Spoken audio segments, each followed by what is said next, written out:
بسم الله الرحمن الرحيم. الفيديو الثالث في الكسور هنتعلم ان احنا عندنا نوع من الاعداد بنسميه عدد كسري، زي العدد 4 وتلتين. 4 وتلتين ده عبارة عن عدد كسري، يعني عبارة عن جزئين، عدد صحيح ومعاه كسر. يعني 4 وتلتين دي اصلها 4 صحيح زائد تلتين، ف4 صحيح زائد تلتين بتساوي 4 وتلتين. زي ما يكون مثلا واحد معاه مبلغ زي 5 جنيه ونص جنيه، فيبقى معاه 5 ونص، بنكتبها بالشكل ده. ده بالنسبة لنا اسمه عدد كسري. طيب مطلوب مني في الفيديو ده ان انا اتعلم ازاي احول العدد الكسري ده الى صورة كسرية، بسط ومقام بس. فالسؤال بيجيلي كده 4 وتلتين بيساوي نقط على نقطة. ازاي احول العدد الكسري الى صورة كسرية؟ ده اللي احنا عايزين نتعلمه. طيب طريقة التحويل هنا ان انا هاخد المقام بتاعي زي ما هو اكتبه. يبقى عشان احول من عدد كسري لصورة كسرية بحط المقام زي ما هو، وبعد كده بعمل عمليتين حسابيتين ورا بعض. الاولى ان انا هضرب العدد الصحيح في المقام. يبقى 4 في 3 هيديني 12، وبعد كده الناتج اللي هيطلع ازود عليه البسط اللي عندي هنا اللي هو الاتنين، يبقى 12 و2 يديني 14. يبقى هنا 4 وتلتين هي نفسها 14 على 3. طيب زي بالظبط كده لما نقول 4 ونص عايز احولها لصورة كسرية. طيب هنسيب المقام زي ما هو، واتفقنا اهو بضرب العدد الصحيح في المقام. يبقى بضرب العدد الصحيح في المقام، الناتج اللي يطلع ازود عليه او اجمع عليه البسط. يبقى 4 في 2 ب8، 8 و1 ب9، ويبقى انا كده حولتها لصورة كسرية. طب هل قيمة ده بتساوي ده؟ عشان هنا نقدر نحط علامة تساوي. طبعا 4 ونص هي نفسها 9 على 2. 9 على 2 يعني 9 انصاف. التسع انصاف يعني مثلا تسعة معناها نص جنيه كده مكرر 9 مرات.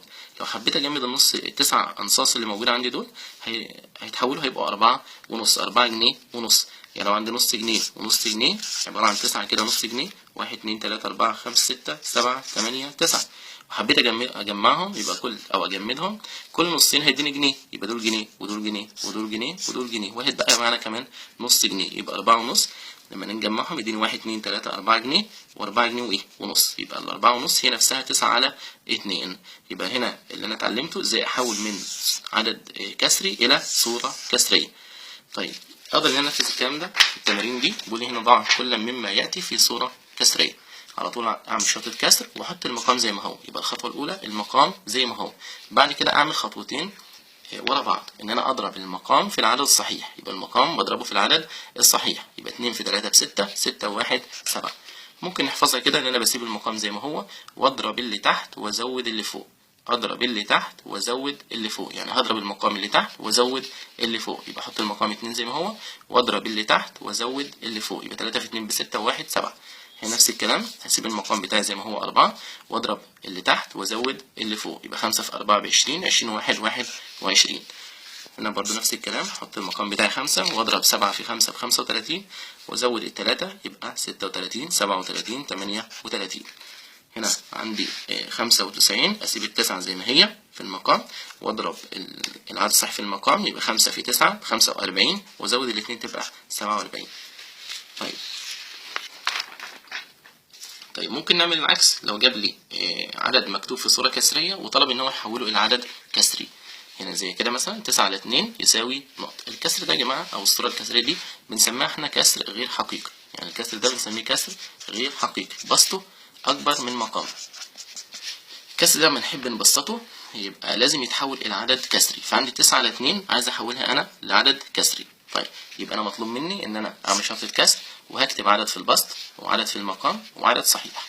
ده عشان احول من الصورة الكسرية اللي هي 9 على 2 الى عدد كسري. طيب اول حاجة بحط المقام زي ما هو الاتنين، وبعد كده عندي طريقتين من التحويل.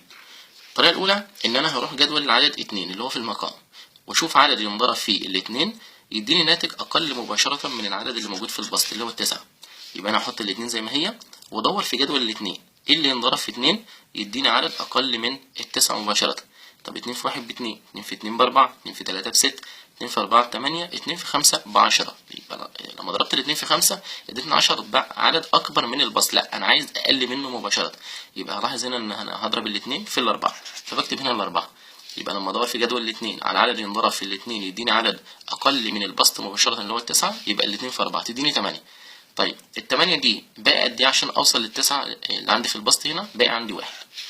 يبقى انا هضرب الاتنين في 4 يديني 8. هيتبقى قد ايه على ال9؟ يتبقى الايه؟ الواحد، فهكتب الواحد.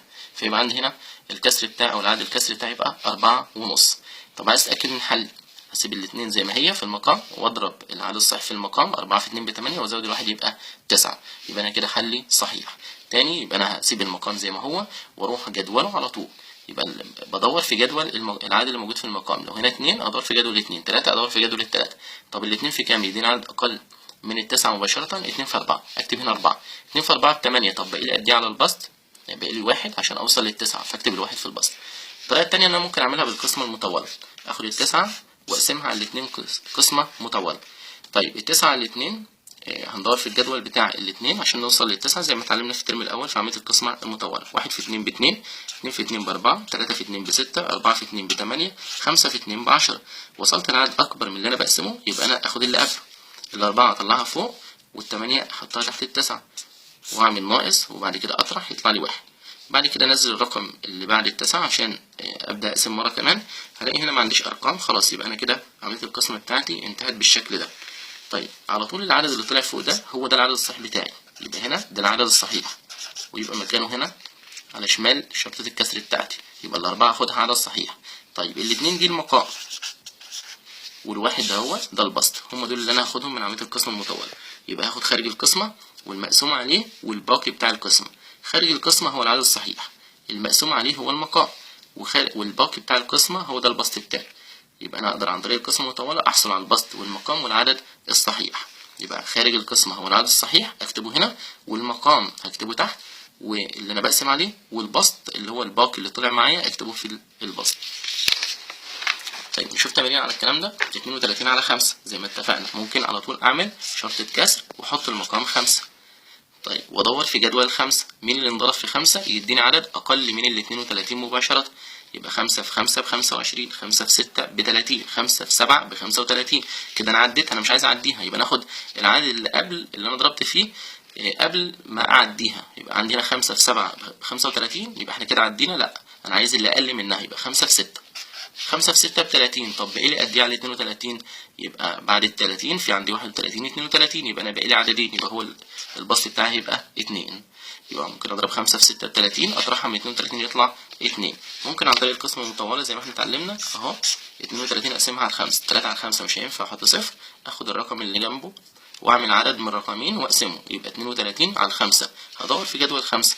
1 في 5 ب5، 2 في 5 ب10، 3 في 5 15، 4 في 5 ب20، 5 في 5 ب25، 6 في 5 ب30، 7 في 5 ب35. طبعا الستة ال35 اكبر، هاخد الستة احط الستة فوق وال30 تحت ال32 واطرح يطلع لي هنا 2. بكده انتهت عملية القسمة بتاعتي. يبقى انا هنا اللي طلع خارج القسمة هو ده العدد الصحيح بتاعي. ال5 احطها في المقام وال2 الباقي هو البسط. فيطلع عندي هنا 56. واتأكد ال5 زي ما هي واضرب ال6 في 5 ب30 وازود ال2 تبقى 32. هنا هحط المقام بتاعي 4 وهروح جدول ال4. ايه اللي انضرب في 4 يديني الناتج اقل من ال13 مباشرة. الا 4 في 3 يديني 12. طيب ال 12 دي باقي لها قد ايه عشان توصل ل 13؟ باقي لها 1. يبقى هو ده البسط بتاعي بشكل سريع اهو. هنا المقام بتاعي 8، هروح جدول ال8. ايه اللي انضرب في 8 يديني ناتج اقل من 43. من جدول ال8 هلاقي ال5، 8 في 5 ب 40. باقي لي قد ايه على 43؟ باقي لي 3.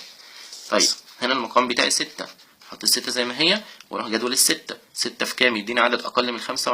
6 في 4، 6 في 4 ب 24. 24 باقي لي قد ايه على 25؟ باقي 1. يبقى هنا 25 على 6 هي نفسها ال4 وسدس. كده انتهى الفيديو السادس.